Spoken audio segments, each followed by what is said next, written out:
اعوذ باللہ من الشیطان الرجیم تلک حدود اللہ فلا تقربوها، یہ اللہ کی حدود ہیں، ان کے قریب مت پھٹکو۔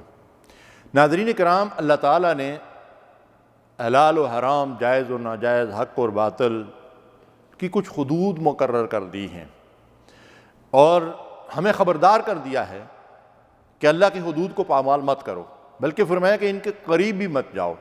اور نبی صلی اللہ علیہ وسلم نے فرمایا کہ حرام سے بچنے کے لیے مشتبہ چیزوں کو بھی چھوڑ دو، ان سے بھی دور رہو۔ تو ہمیں چاہیے کہ اللہ کی حدود سے تجاوز نہ کریں، اس کی نافرمانیوں سے اپنے آپ کو بچائیں، اس لیے کہ اللہ تعالیٰ نے اللہ کی نافرمانیوں کو اور اس کی حدود کو پامال کرنے والوں کو سخت وعید سنائی ہے۔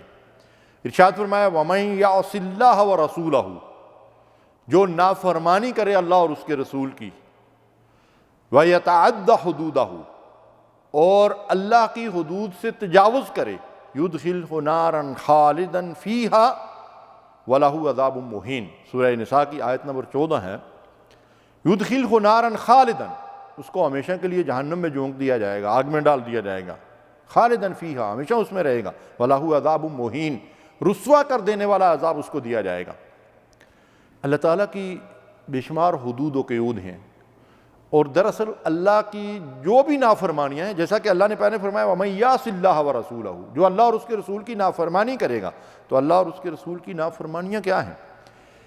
یہ شرک ہے، یہ کفر ہے، یہ بدعات اور خرافات ہیں، یہ نفاق ہے، فحاشی عریانی، بے حیائی ہے، فسق و فجور ہے، جھوٹ ہے، بددیانتی اور خیانت ہے، سود اور رشوت ہے، اور اس کے ساتھ ٹونے، جادو، ظلم، زیادتیاں، ناانصافیاں، زنا، شراب، گانے، موسیقی، ناحق قتل و غارت گری، بیگنوں پر تہمتیں لگانا، غیبت، چغلی، حسد، بغض، کینہ اور دشمنیاں، طعنہ زنی، بدعہدی، بدسلوکی، بدگمانی، دھوکہ، ذخیرہ اندوزی، یہ کیا ہے؟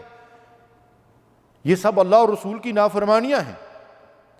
اور اس کے ساتھ چھوٹوں کے ساتھ بے رحمی، جو کچھ ہمارے ملک کے اندر ہو رہا ہے، غصہ اور انتقامی جذبات، عورتوں اور کمزور لوگوں پر دست درازی کرنا، دوسروں کے حقوق پر قبضہ کر لینا، چوری، بطہ خوری، الغرض وہ سارے کام جن سے اللہ اور اس کے رسول نے منع فرمایا ہے، اگر ہم ان کا ارتکاب کریں گے تو یہ کیا ہے؟ اللہ اور اس کے رسول کی نافرمانی ہے۔ تو فرمایا تلک حدود اللہ فلا تقربوها، یہ اللہ کی حدود ہیں، ان کے قریب مت جاؤ، یعنی اپنے آپ کو ان سے بچاؤ، خدا کی حدود کو پامال مت کرو۔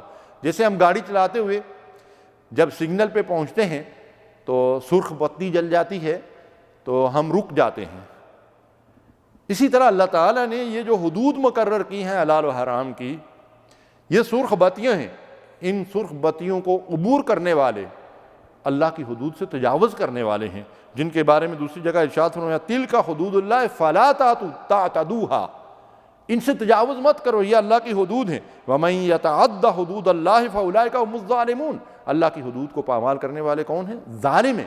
ظالم کون ہوتا ہے؟ مشرک کو ظالم کہا گیا، کافر اور فاسق اور فاجر کو ظالم کہا گیا، تو یہ اپنے اوپر بہت بڑا ظلم ہے۔ اللہ تعالی ہمیں گناہوں سے بچنے کی توفیق دے۔ وصلی اللہ علی نبینا محمد۔